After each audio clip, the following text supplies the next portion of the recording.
Guys, I just got an 8.08 second time in competition. This puts me from 11,000th in the world to like 4,000th in the world, which is a massive jump. You know, over a second. This is almost 7 seconds. I didn't even expect to get like an 8-second time anytime soon, so I'm real happy about this.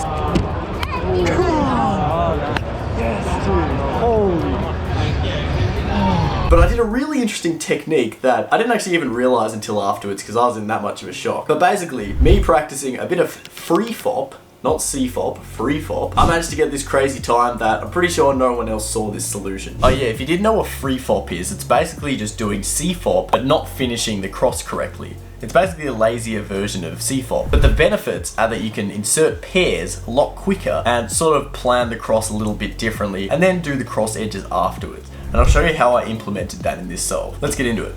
Alright, so this is the scramble. As you can see, yellow is pretty good. I did do yellow, but if you want to follow along with white, then just do the scramble upside down. So as you can see on yellow, it's very good. A lot of cross pieces here. There's like 2 that can go in one move. And then there's a free pair here, and there's also like some pretty good stuff here. So there's a lot you could do here, and I'm pretty sure if I was better, I could have got an even faster time. So this is what I did. I put blue in first, so I put just that in the back, and I wanted to preserve this pair. I didn't worry about the other ones. I just saw this one at the front, so I put the blue in the back. But at the same time as doing that D move, I also did a U because I wanted to preserve this one when I put the red down. So I went like that, red down. So that's those 2 in spot. And then because I knew this was here, I didn't put the orange in yet because that would just be stupid. So I put this right in the back, facing forwards. So I did this, U2 down. So that one's in the back there. And as you can see, we've got this cross edge, which the green isn't even in yet. So I would have done something like this, put the green in and then kept going. But I actually just ended up putting this in. And before I could even get a chance to look for the green, because I was facing this way, I didn't know where the green was. I actually saw this pair, which I rotated and did this one. So it's like this.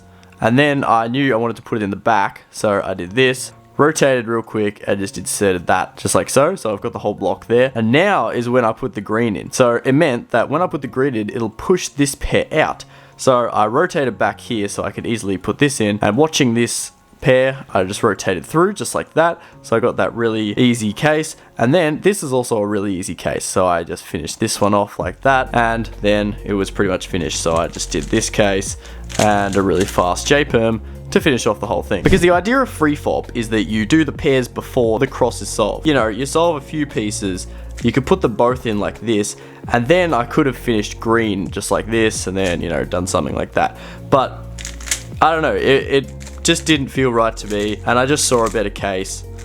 How does this end up?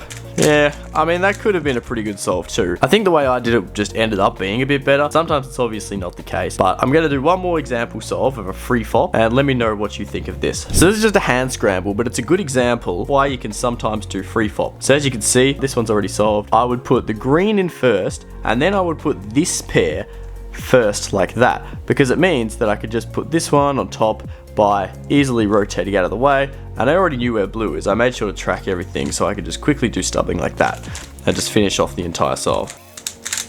Look, so I'm obviously not saying to always use FreeFOP because that's not the point. The point is, if you have a bunch of free pairs and the cross is a little bit tricky, just give it a try. Do 2 or 3 cross edges, do a pair, do 2 pairs, see if the last one just fits in normally. Sometimes it doesn't, sometimes it's a bit harder, but overall this was just showing how I got this insanely fast time, and I'm pretty happy with it. But anyway, thanks for watching guys, and I'll see you in the next one. Cheers.